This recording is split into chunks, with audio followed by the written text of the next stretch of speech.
Thanks, y'all. Appreciate it. Thank you very much. Thank you. Questions or? Is Lucy going to play this tonight? Lucy? Lucy, the title track, Lucy? Second and third. Come on, man. You gotta play Lucy. I hate that record.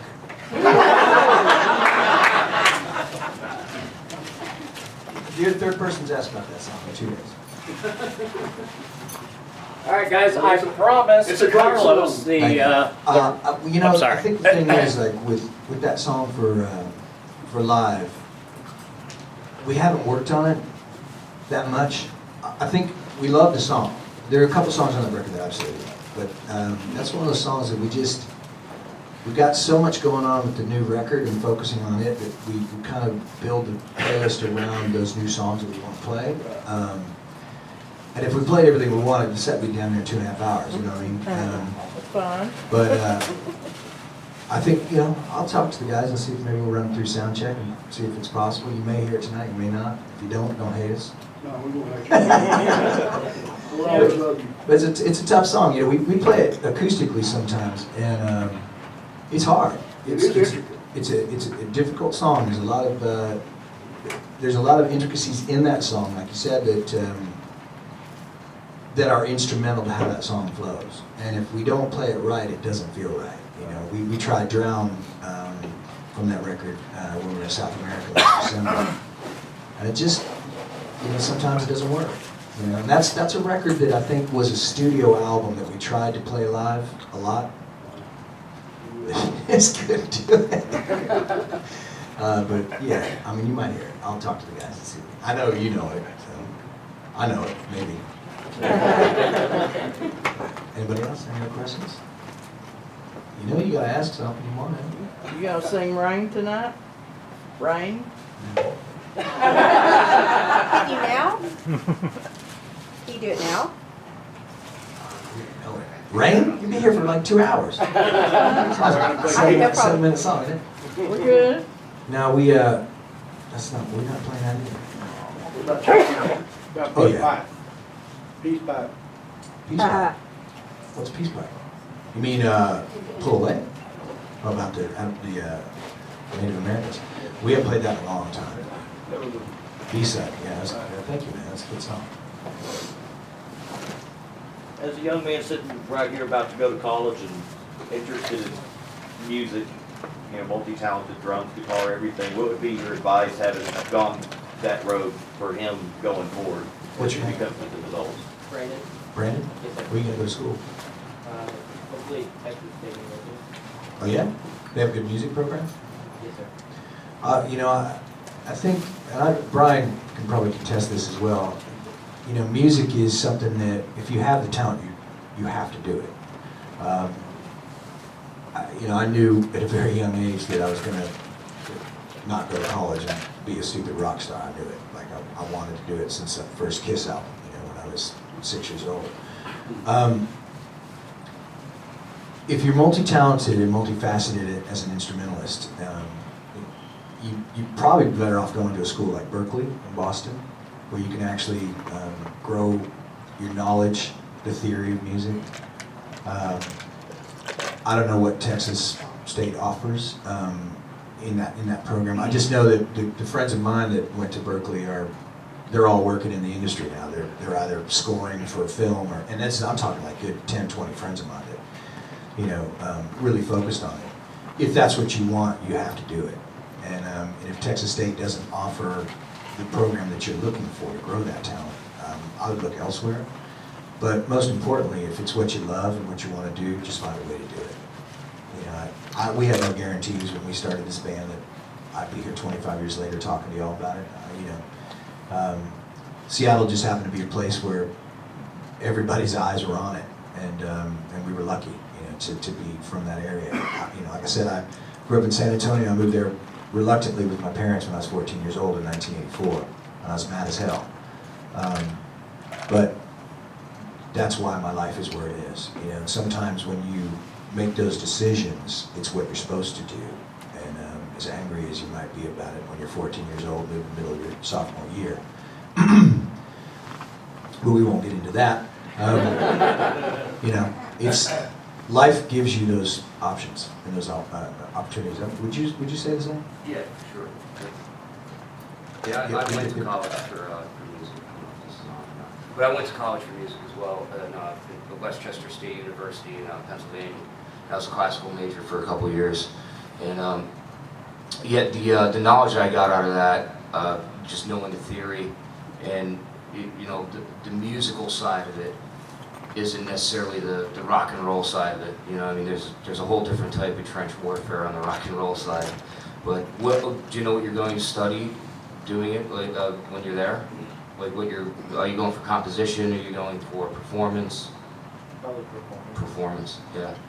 So even with performance, yeah. Watch a lot of MTV. Yeah, a lot of what Kevin said. A lot of our friends that went to Berkeley went on, and even Guitar Institute, Musician Institute in LA. A lot of them went on. It churns out more people in the rock industry. It seems to me, and that was the people that we know. You want to do rock and roll? Is that what you want to do? I love rock and roll. I don't know how to do it. What's your main interest musically? I'm not particularly sure I can tell Just whatever. Yeah. Yeah, I listen to everything, man. If you go through my phone, you'd be like, what? But I said in an interview the other day, somebody's like, you're going to piss a lot of people off with this record because there's a song on there that we're not going to get into right now. But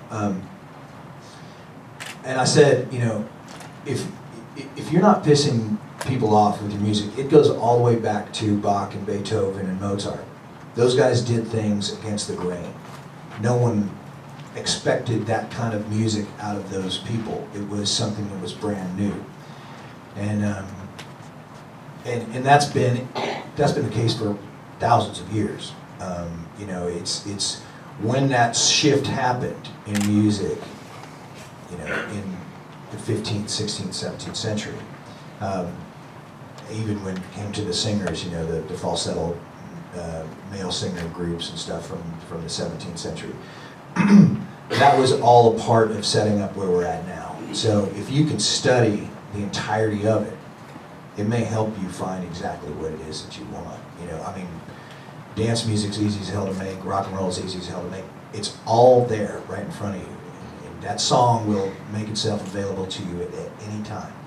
And if you're willing to grab it and turn it into this, in whatever shape, that's what you're supposed to do. At the end of it, just do what you love.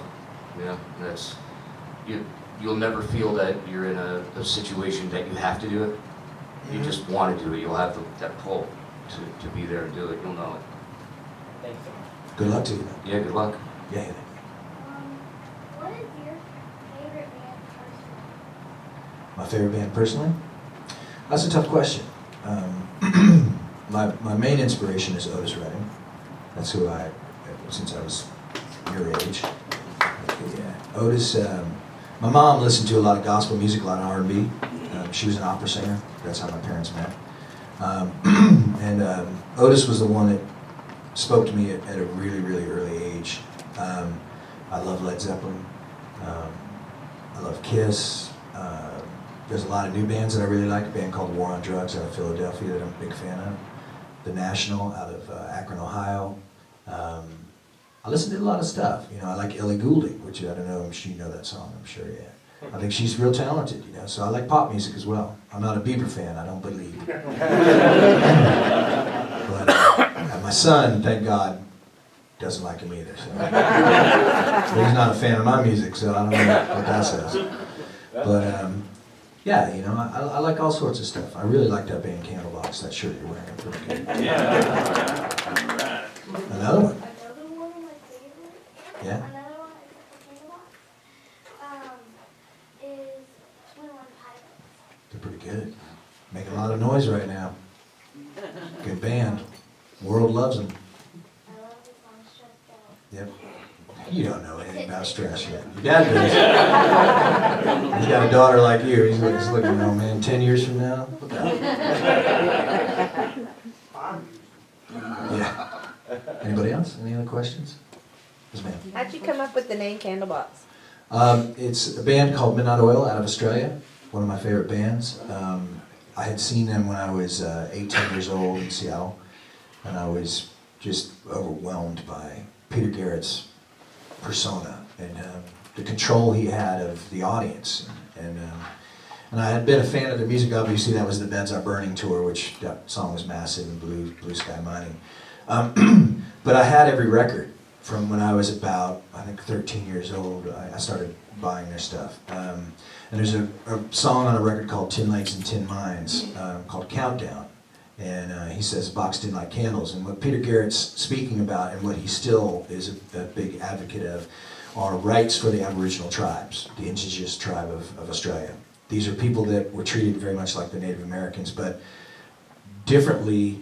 They don't have the passion to create a society much like the Native Americans in the United States have done. They don't believe that. They're very indigenous.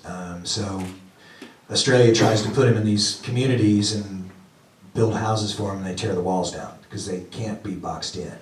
And that's what he's saying in the song, Boxed In Like Candles. I thought it was a really beautiful statement. So I said, what about Candlebox? And I didn't even know there was such a thing as a Candlebox until, like, I guess 15 years ago. I was like, what? There's this thing called a Candlebox? So we get hashtagged all the time, and candles and crap on it. Yeah, that's where the name came from.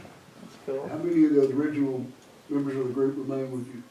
Just me. Just you? Yeah, Dave, our drummer Dave started with us in '96 on the Happy Pills record, just before Scott left.